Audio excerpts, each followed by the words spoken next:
So what's the message of this recommendation to the people of Ukraine? If you would come to Ukraine, somebody would meet you on the street, like, we expect so much from you, we want sanctions, we want some concrete action. What would you say to people personally?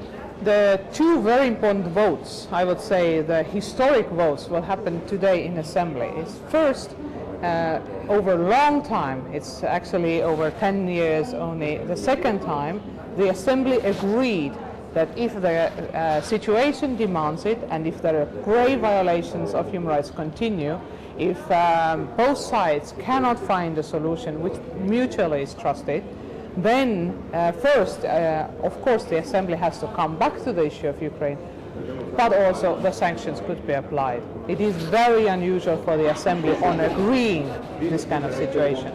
The second thing is very important. The Committee of Ministers, meaning ministerial level, the highest decision-making executive power of the Council of Europe, agreed to look into the Ukrainian question. And it is also something extremely unusual, and we are very welcoming the Committee of Ministers' efforts. Now, one of the major concerns that people in Ukraine now have, there is some negotiations going on, and the violence has stopped a little bit. There is some concessions made in the parliament, but still there is a feeling of terror among people. Many people are afraid to go into the streets. People who are activists in the Maidan, they have to change the clothes when they go home because they can be spotted by police. Maybe they were not even there, but they can spot it and then take somewhere else. They can disappear. People are missing. Journalists are afraid. Has this report touched upon this? What would you say personally, or Thank you very much. As to these issues of concern? The biggest importance was that first our task was to explain Assembly, and I believe that that's what we managed to do very well. We explained the causes of the demonstration, starting out of the U-turn from Euro integration, but also clearly saying that there was a violent outbreak on 30th November and 1st, 2nd of December. These are the real causes why people came more out. We do point out the different very unfortunate trends what we can see in Ukraine, also towards the violence. Unfortunately, the reports on a kidnapping and targeted journalism was coming to us only during the debates here, and we could not include all these facts into the written text. However, what we did put in is that there is grave violations, and we are very concerned about that, and if it continues, the Assembly is ready to take an action. What kind of action that could be, and when?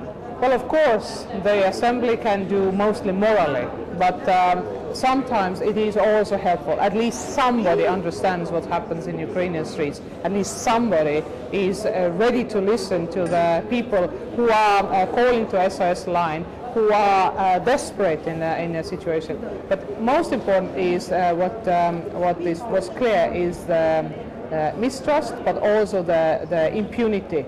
If no real investigation is going on, if people who are tortured, who are inhumanly treated, getting only sorry from somebody, it is not enough.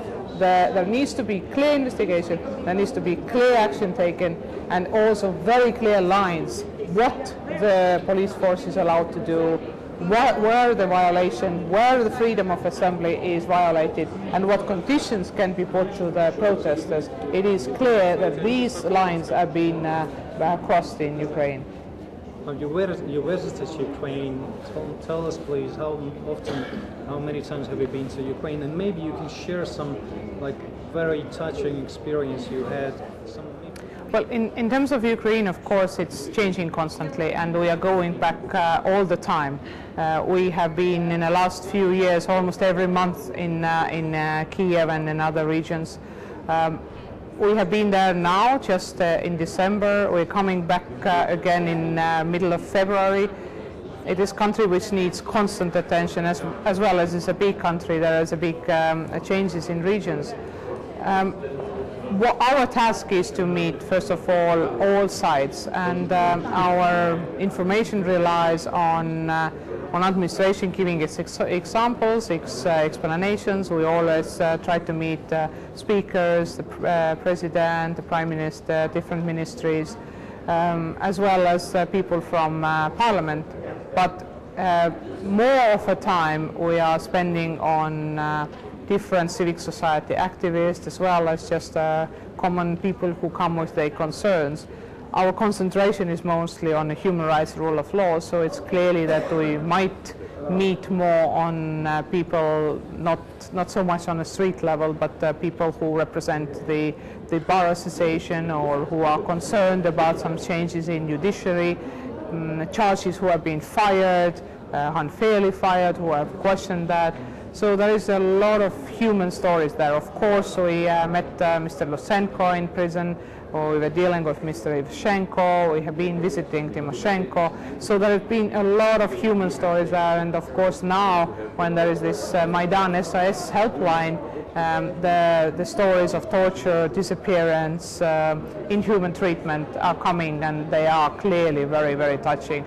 The journalist, it is a new concerning trend in many countries, including now in Ukraine, that the critical journalism is sometimes targeted on violence, and it's normally not instigated by the administration itself. It's normally so-called random violence by hooligans or by people, but the total lack of interest by administration to look into that, to take it seriously, sometimes even start investigation, clearly gives the feeling that it can be either supported or even coming from with the background of administration. So this is all this kind of very concerning trends what you see. In terms of fear, already for a few I would say even more than a year, what people have been pointing out is excessive rights of security forces to interfere into people's lives, surveillance, tapping the phones, overviewing the email correspondence, arresting the servers, coming into the offices with weird reasoning, starting from taxis till inspecting of the health of animals, interfering into the privacy. These are the usual methods which we were very familiar in the Soviet Union, and these have returned in Ukraine in many methods. And these are affecting strongly the people in everyday life. If you are wife or a child of somebody who is just active on the rights of maybe elderly people for fair pension, of the rights of veterans of Afghanistan, and it's becoming under the constant surveillance, and people do notice it because we have grown up with the knowledge of that. What does it mean? The fear and terror comes back much faster than maybe in some other countries, because the background of the terror regime was not that long ago. You read my mind, and many say this character of violations that we have is a foreign character to Ukraine. Some say there is a foreign presence, some say even that there is a presence of Russian different militants present on the territory of Ukraine. There are some pieces of evidence. Are you aware of this? Do you take this into account? Any investigation of this will be carried out or could be carried out? What is your answer to these concerns? There are different concerns. Of course, if we're looking at so-called geopolitical discussion, then Russia comes around all the time.